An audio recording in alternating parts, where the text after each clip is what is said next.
నమస్కారం. లక్ష్మి చెప్పే కథలకు స్వాగతం. వీణులతో వీక్షించటానికి సిద్ధం కండి. ప్రియ సఖులు, ఇప్పుడు మనం సుప్రసిద్ధ రచయిత్రి శ్రీమతి జాస్తి రమాదేవి గారు రచించిన యాతమేసి తోడినా ఏరు ఎండదు అనే ఓ చక్కటి కథను విందామండి. ఈ కథ స్వాతి మాసపత్రికలో జూన్ 2015లో ప్రచురింపబడింది. ఇక కథ మొదలు పెట్టేస్తున్నానండి. నీళ్లు, ఎటు చూసినా నీళ్లు, చుట్టూ నీళ్లు, పొలంలో నీళ్లు, ఆకాశంలో నీళ్లు, భూషణం కళ్ళల్లో నీళ్లు, ఊళ్ళో అందరి కళ్ళల్లోనూ నీళ్లే. చేతికొచ్చిన పంట, నోటికి అందుతుందనుకున్న పంట, ఉన్న అప్పులు తీర్చుకోవలసిన పంట నీళ్ల పాలైపోయింది. వారం రోజులుగా కురుస్తున్న వాన రైతుల పాలిట శాపంగా మారిపోయింది. వాన లేదు లేదు అనుకున్నప్పుడు రాని వాన. భూషణం, పదయ్య, ఇంటికి పోదాం, ఇక్కడింక చేసేది ఏం మిగులుందని వరసకు చిన్నాన్నైన కోటయ్య భూషణం భుజం తట్టి చెప్పాడు. ఇంటికెళ్ళి ఏం చేద్దాం చిన్నాన్న? భూషణం గొంతు గరగరమంది. ఏం చేసేది లేదు. రేపటి నుంచి అప్పులు ఇచ్చేవాళ్ళు జలగల్లా పీక్కు తింటారు. అయినా ఎవరి బాధ వాడది. చీకటయింది, పద పోదాం, మరొకసారి భుజం తట్టి చెప్పాడు ఆయన. నువ్వెళ్ళు చిన్నాన్న, నేను కాసేపు ఉండొత్తాలి. భూషణం అలా అనగానే కోటయ్య 4 అడుగులు ముందుకేసి మళ్ళీ వెనక్కొచ్చి భూషణం పక్కనే చతికిలపడ్డాడు. వాతావరణం చూస్తూ ఉంటే శ్మశాన వాటికలా నిశ్శబ్దంగా ఉంది. వాన వస్తుందనగా వచ్చిన మట్టి వాసన ఇప్పుడు శవాలు కాలుతున్నప్పుడు వచ్చే కవిరి వాసనగా కడుపులో తిప్పుతున్నట్టుంది. ఉండుండి ఆకాశం మెరుపులతో హెచ్చరిస్తోంది. చల్లని గాలి వీస్తోంది. మళ్ళీ వాన వస్తుందేమో. ఇంకేం మిగిలిందని రైతు ప్రాణం తప్ప. భూషణం, ఏమిట్రా ఆలోచిస్తున్నావు? అనునయంగా అడిగాడు కోటయ్య. నువ్వు వెళ్ళిపోలేదా చిన్నాన్న? అడిగాడు భూషణం కళ్ళల్లో నీళ్లు తుడుచుకుంటూ. నీ మనసేం బాగాలేనట్టుందిరా, ఒక్కడివే ఉంటే ఎట్టా వెళ్ళిపోను? పోయినేడు పార్వతి చెప్పింది, నేను వినలేదు. నేరం చేసినట్టు గొణిగాడు భూషణం. ఏం చెప్పిందిరా కోడలు? పొలం అమ్మేసి పట్నం వెళ్ళిపోదాం, అందరం హాయిగా ఉందాం, అందరూ పోతున్నారు, మనము పోదాం, పిల్లల్ని మంచిగా చదివించుకుందారి అంది. అది అంత చెప్పినా నేనే. నెత్తి కొట్టుకున్నాడు భూషణం. కోటయ్య భూషణం చెయ్యి పట్టుకుని ఆపి అక్కును చేర్చుకున్నాడు. ఒరేయ్ భూషణం, మీ నాన్నని మీ తాతని నువ్వు చూసుండవు, నాకు బాగా తెలుసు. మీ నాయన్ని చదివించాలని మీ తాత చాలా అనుకున్నాడంట. అయినా మీ నాయన వినలేదు. కన్న తల్లిని భూమి తల్లిని వదిలిపోను అన్నాడు. వ్యవసాయం చేయటం చాలా కష్టం, చదువుకోవటం చాలా సులువు. నేను కష్టపడి పండించి చదువుకున్నోడి ఆకలి తీరుస్తాను అనేవాడు. అలాంటోడి కొడుగ్గా నువ్వు పుట్టావు. కోటయ్య చెప్పటం ఆపి భూషణం తల నిమిరాడు. చిన్నాన్న, అప్పటి రోజులు వేరు అన్నాడు భూషణం. ఓసారి ఇలాగే వ్యవసాయం చేయలేని పరిస్థితులు వచ్చాయి. పంటలే కాదు, వరదలు వచ్చి ఇళ్ళు కొట్టుకుపోయాయి. కరువు. అప్పుడు అందరూ పశువులు ఉన్నాయి కాబట్టి పాలు పెరుగు మట్టి తిని బతికని తెలుసా?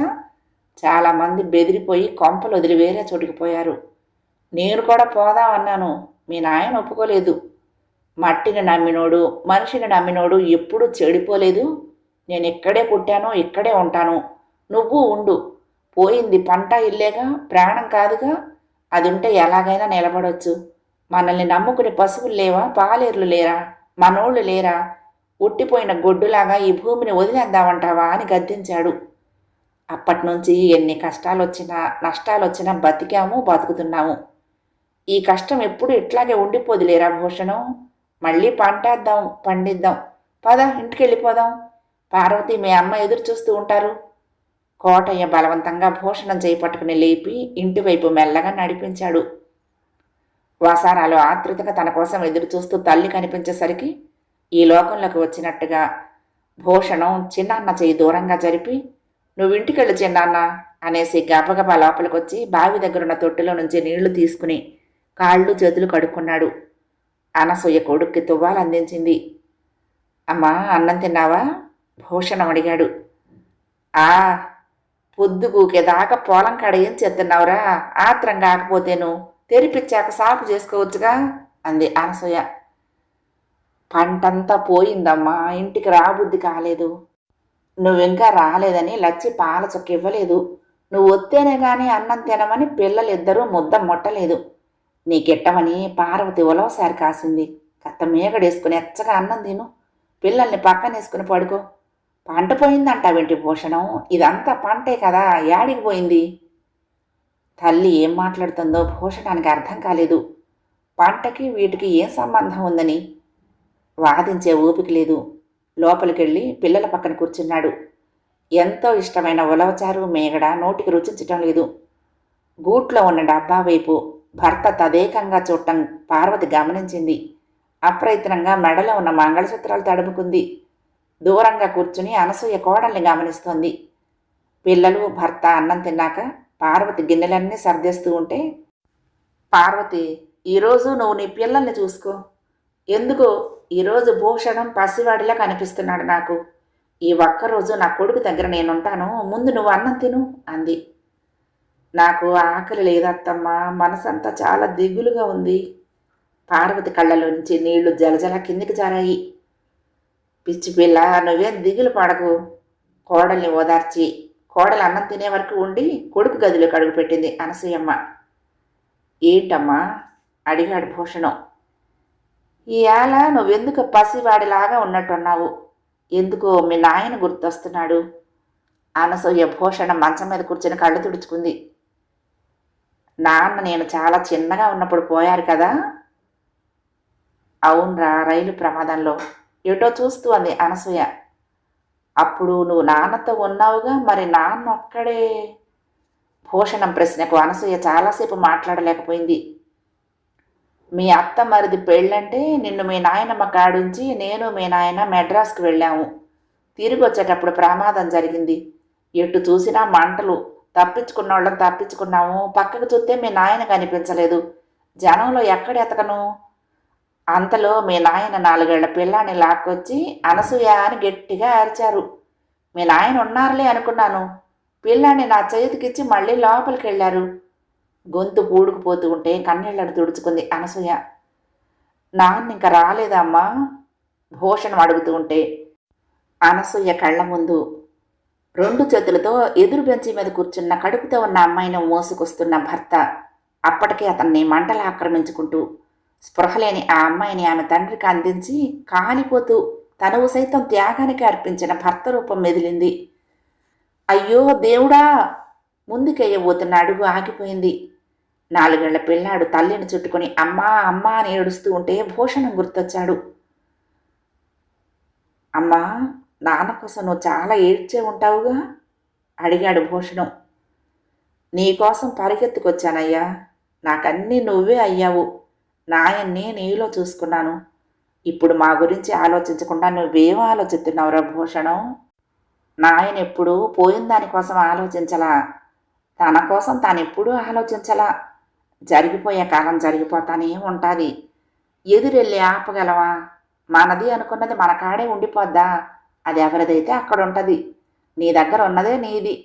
ఇప్పుడే వస్తానుండు అంటూ ఏదో గుర్తొచ్చినట్టుగా పక్క గదిలో ఉన్న భూషణంలో ఉన్న పాత పెట్టెలో పడేసిన 2 కవర్లు తెచ్చి అతనికిచ్చింది. భూషణం కవర్లు విప్పి ఆశ్చర్యంగా చదివాడు. అమ్మా అనసూయ, ఏమిచ్చినా నీ రుణము నీ భర్త రుణము తీర్చుకోలేము. మా అమ్మాయి మనవడు క్షేమంగా ఉండటానికి నీ భర్త సాహసమే కారణం.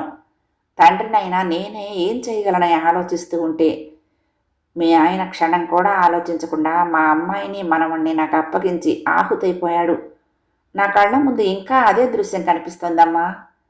మీ రుణం తీర్చుకోవాలని ఉన్నా తీర్చుకోలేను. ఎందుకంటే ఆయన్ని చిన్నబుచ్చలేను. అమ్మా, నువ్వు నా కూతురితో సమానురాలివి. నీకు రాకూడని కష్టం నష్టం మా వల్ల జరిగింది. ఎప్పుడు ఏ అవసరం వచ్చినా నాకు చెప్పు తల్లి. నీ భర్త సాహసానికి త్యాగానికి వెల కట్టలేని నిస్సహాయుడను. నీ తండ్రి లాంటి వాడిని, నాగేశ్వరరావు. పక్కన అడ్రస్ రాసింది. మరొక కవర్ విప్పాడు భూషణం. అమ్మమ్మ గారికి వినయ్ నమస్కరించి రాయినది. మా తాతయ్య ఈ మధ్యనే కాలం చేశారు. ఆయన నాకు ఉత్తరం వీలునామా రాసిన కవరు ఇచ్చారు. ప్రతి సంవత్సరం ఆయన చేసిన వ్యాపారంలో వచ్చిన లాభంలో 10% మీకు చెందాలని, ఆ విధంగా ఎంత ఇవ్వాలో వీలునామా రాసి నాకిచ్చారు. నేను ఇప్పుడు అమెరికాలో ఉన్నాను. అమ్మ వాళ్ళు ఇండియాలో ఉన్నారు. దయచేసి మీరు మీ నిర్ణయం తెలియచేయండి. తాతయ్య ఆత్మకు శాంతి చేకూర్చండి. ఉంటానండి. ఇట్లు వినయ్. పక్కనే అమెరికా అడ్రస్. భూషణానికి అర్థమైంది. ఎన్నాళ్లుగా అమ్మ ఈ ఉత్తరాల విషయం చెప్పంది ఇప్పుడెందుకు చూపిస్తుందో సిగ్గుగా అనిపిస్తోంది.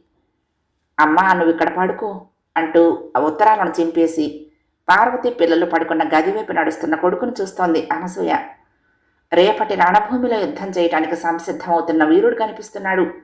ఇక ఎలాంటి పరిస్థితుల్లోనో నా బిడ్డ జాంకడు. చూడవయ్యా చూడు. భర్త ఫోటో వైపు చూస్తూ కళ్ళు మూసుకుంది. కథ సమాప్తం.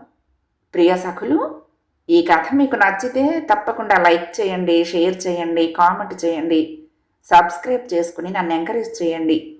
ఉంటానండి. ప్రేమతో లక్ష్మి.